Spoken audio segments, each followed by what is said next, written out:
Why not seek reelection? What was the moment where you said, I'm done? You know when you're done.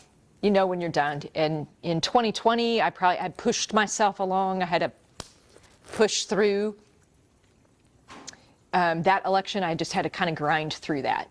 And I had a lot of big cases pending. I just couldn't, I had to do that. But I was probably real close. You know, what this county needs is somebody who is energetic and fresh and, you know, willing to go to the mat on every issue. What's the one piece of advice you have for your successor from Lisa? The piece of advice I have is to keep those who right now are very dear and close to you and have been for a long time, your trusted circle. Keep them close because you're going to need them, because this job is so much harder than you can ever imagine it's going to be. How would you describe your tenure as a prosecutor of Jackson County? I'd say that people know who I am. They know my moxie. They know my willingness to engage.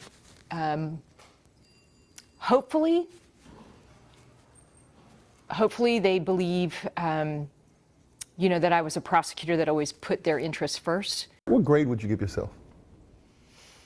I'd give myself a B- because violence is still really, really high.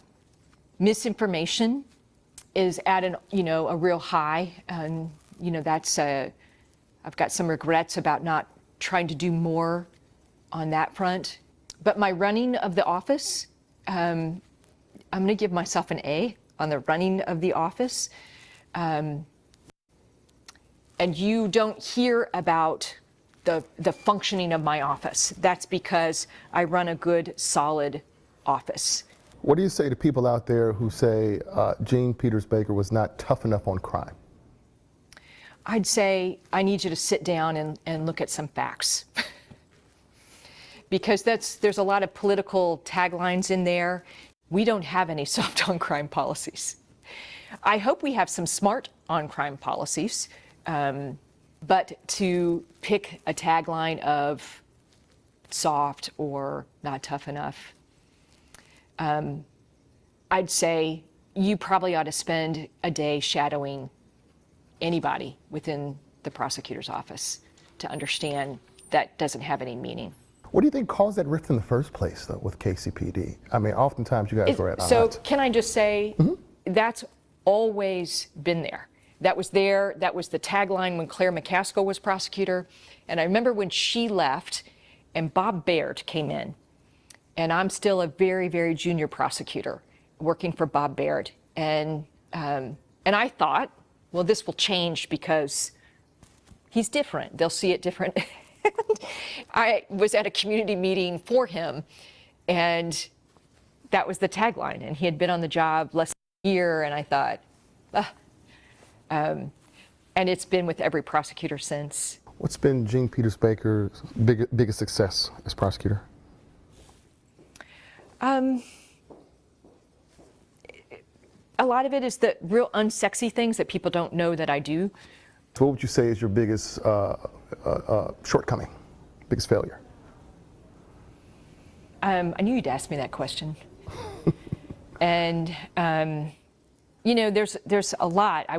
There's so many things I had hoped for when I got into that job. One was, you know, that violence would be reduced. And then we went through a period of time of deregulation of guns and expansion of self-defense, and that's really hurt us. It's hurt us.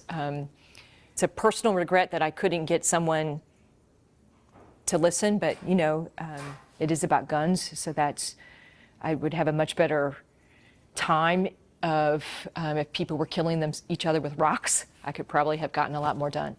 And then politically, it's just gotten so awful. What's next for Jean Peters Baker?